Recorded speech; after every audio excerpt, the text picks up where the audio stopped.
Today we're gonna go over the breakdown of Lil Tecca's number 2/Never Last music video. Let's go.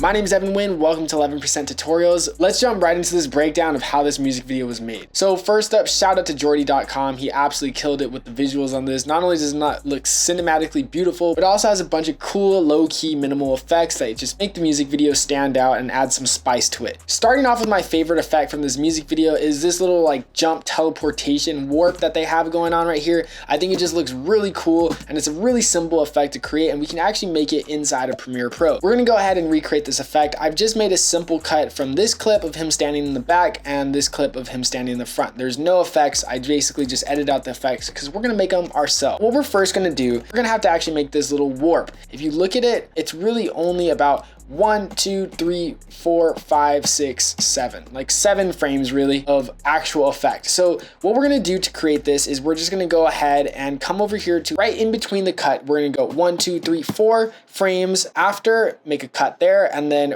right before the cut, we're gonna go 1, 2, 3, 4 frames before. And then what we're gonna do is we're gonna select these and we're gonna hold Option or Alt if you're on PC and drag them up to duplicate them. Now what we're gonna do is we're gonna just go ahead and draw a very simple rough mask around this. Yes, you can rotoscope it. Is it worth it? I say no, because there's gonna be a lot of motion blur anyways, so we just really need the most rough cut. Once you've masked out your first frame, what you're gonna do is you're going to right click the clip and we're just gonna go ahead and hit Add Frame Hold. And then we're gonna do the exact same thing with this other clip right here. And once you're finished with your second mask, like we did in the beginning, right click it and we're just going to go ahead and hit Add Frame Hold. Now that we masked them out, it's time to add some animation. What we're going to do is we're just going to first nest each clip individually. So I have my N nest key set as my hotkey, or you can just go ahead and right click it and then you can just click nest. And it doesn't matter what you name it. What we're going to do now is we're going to come to our effects. We're going to search for the transform effect. And I'm going to drag the transform effect to both of our individual nested clip layers. Now that we masked out each frame and froze them, it's time to animate them. We're going to go ahead and hit keyframe on the scale and position at the very beginning of the clip, go 3 frames after. Then what I'm going to do is I'm just going to go ahead and scale it up a tad bit and move it just to the general direction that we want to have our next cut. So in our case example, it's going to be to the left. So we're moving it a little bit to the left, and you can see now that we play out in between the frames, there's this nice little motion blur. And you can see already in this cut right here, we kind of have some cool animation.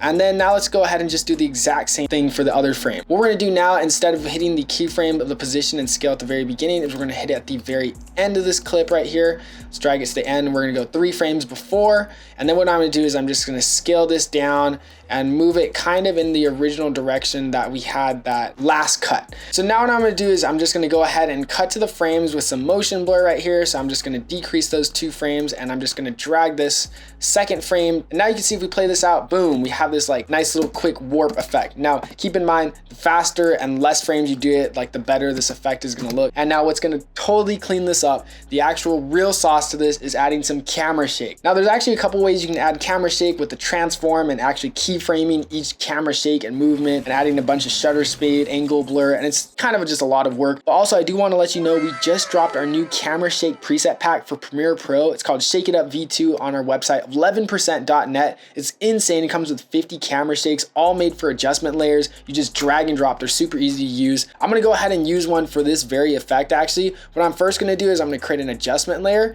drag it directly over our effect, and then I'm gonna go 2 frames before. This is gonna be like the fastest camera shake I've ever seen. 2 frames after, cut and trim that. Now we have this adjustment layer in between our cuts. I'm gonna go to my effects and I'm just gonna search for my Shake It Up pack. Bro, seriously, look at this pack. It's insane. You see all these presets? I made them all. I made them all, by the way, if y'all wanna. Thank you.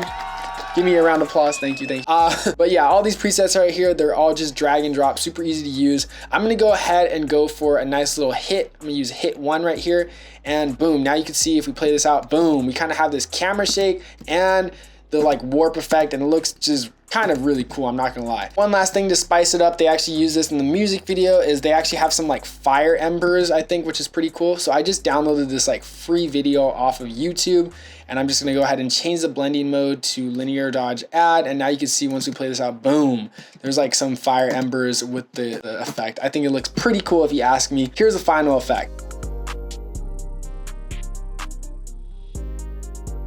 Moving on to our second effect is actually gonna be a more low-key chill effect, and this is this like kind of cool glowing tooth effect. And then also they show it on any of his jewelry. In the second half of the video, you can see right here, they do the same thing with his bracelets and stuff. So this is actually a really simple effect to recreate. We're gonna go ahead and use this clip right here. What I'm gonna do is I'm just gonna hold Option or Alt if you're on PC to duplicate that clip. And once you have this duplicated layer, come to your effects, search for directional blur. I'm gonna drag that to that top layer that we just duplicated right there. And then what I'm gonna do is I'm just going to increase the blur length to like 64-ish.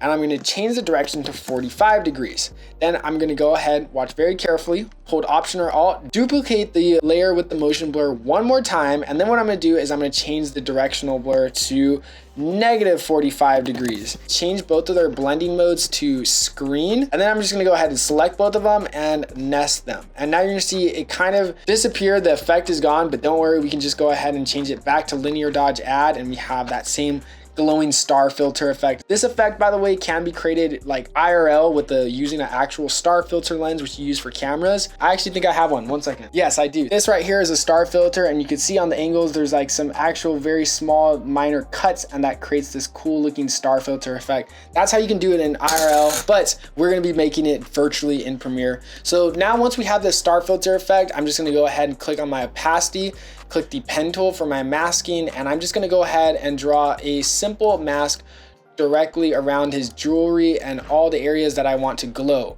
Once I have that mask, I'm just gonna go ahead and increase that feather a bunch so it just kind of blends in, and then I'm just gonna go ahead and keyframe the position of the mask.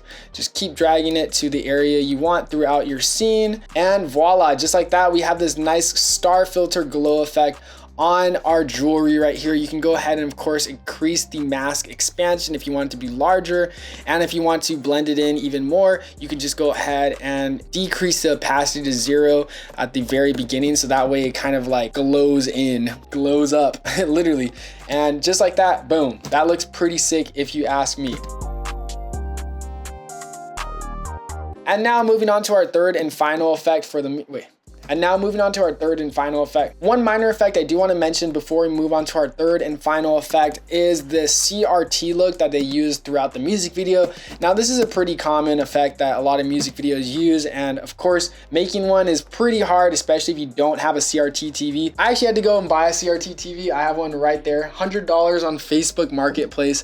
But if you don't have one, don't worry, we actually have a virtual preset that But if you don't have a CRT TV, we actually have a digital emulator that we have on our website, 11%.net. So this is actually an After Effects project file that we've already made, and it converts any regular text into an actual CRT looking text, and it's actually pretty accurate. We have a full video on it, which you can watch right here at this link. But if you want to get this virtual emulator, you can check it out at 11%.net as well. Now moving on to the final and third effect, which is probably one of my favorite effects, and this is this like streak line effect that they have going on with these cars. I think this looks just really sick, and at first glance you're like, oh, this is a pretty advanced effect, but it's actually very simple to recreate. We are going to be needing After Effects, so let's go ahead and open up After Effects. All right, so now that we're inside of After Effects, we have this clip of this car right here, and we're just going to go ahead and try to create that same streak effect. Now to create this effect, you are going to need a free plugin. It's called Saber, made by Video Copilot, who also makes Element 3D. Shout out to Video Copilot. It's actually a free plugin, so all you have to do is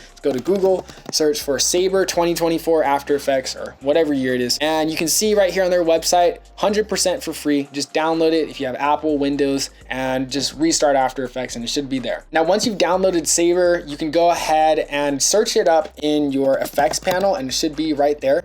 But before we have create any effects, we first have to go to Layer, New, and we're going to create a new black solid. You could just name it black solid, it doesn't matter. I'm going to drag my Saber effect directly onto the black solid, not the video clip. Very important. Drag your Saber clip onto the black solid, not your video clip. And then what I can do is I can just go ahead and change that blending mode to something like screen. And now you can see the Saber through the video. Now it's time to create the preset, the like glowish looking tail light. I don't know what you'd call this Saber looking effect, but luckily Saber plugin has a bunch of different presets that you can choose from. My go-to with this one is going to be Fuel. I think Fuel looks pretty cool, and mean, it's a car. So, and now what we're gonna do is we're gonna actually animate these. This is kind of the annoying part, but don't worry. If you do it, it really looks like a cool effect at the end. We're gonna go ahead and we're gonna click on this little like crosshair icon, and we're gonna click on the course start and select the first tail light. And then what we're gonna do is we're gonna click on the end crosshair and drag it around somewhere towards the end of the video so that it creates like a straight line. And once you have that set, we're just gonna go ahead and hit a keyframe at the beginning of course start and end. And then we're just gonna go a couple frames after and just readjust. You're gonna kind of get the idea right here. You're literally just keyframing the exact direction of the frame. Now, if your Saber totally like messes up or whatever, changes all the settings, you can see the thickness got really large. Don't worry, we're gonna go ahead and fix those all later. Just go ahead and keyframe all your effects. So once you've added all the keyframes, and you can now see that we have this nice tracked Saber effect behind our car, we can go ahead and mess around with some of the settings. First off, I'm gonna change this color to red so that it matches the actual tail end light. And then let's just go ahead and mess around with the course size, decrease that, and increase the intensity a little bit. And you can honestly get the vibe. Just really mess around with it until you're liking. There's a bunch of different presets, and really whatever one you choose. This energy one is actually looking kind of cool too. I might just go with this, change and adjust the colors. And once you have a cool preset that you like, you're pretty much set. Honestly, what you could do is you can just check the motion blur so that you have some minor motion blur going on with your Saber effect right here. And one last thing I'd recommend doing is go to your transform, decrease the opacity to around like 84, 82%. And then that way we have like a more kind of realistic looking effect. Oh, one last thing, how could I forget? You have to add the flicker. Like in the actual music video, the Saber kind of flickers. What you can do to affect that is just increase the flicker intensity to something around 62% and the flicker speed to around 20. And now once you play that out, it's gonna take some time to render. I recommend just exporting it. Just go ahead and repeat that process for the other tail lights, and you'll have a dope effect that looks like this. With that, guys, that's our breakdown of the Tecca number 2/Neverlast music video. If you had any questions, comments, or concerns, please be sure to leave a comment down below. I love to hear what you guys have to say. And remember, if you're interested in checking out that camera Shake It Up V2 pack, you can get it at 11%.net along with our CRT emulator. That one's also a super cool asset to have, especially if you don't want to buy a giant CRT TV, have it take up like half of your room. It's a really cool, easy emulator pack. Everything is instant download on our website, and we also have a bunch of other crazy templates such as title cards, 3D chrome glow effects, LUTs, color grades, bunch of other crazy video editing presets, save you a bunch of time while editing. Once again, I just want to say thanks so much for watching, and I'll see you guys in the next video. Peace.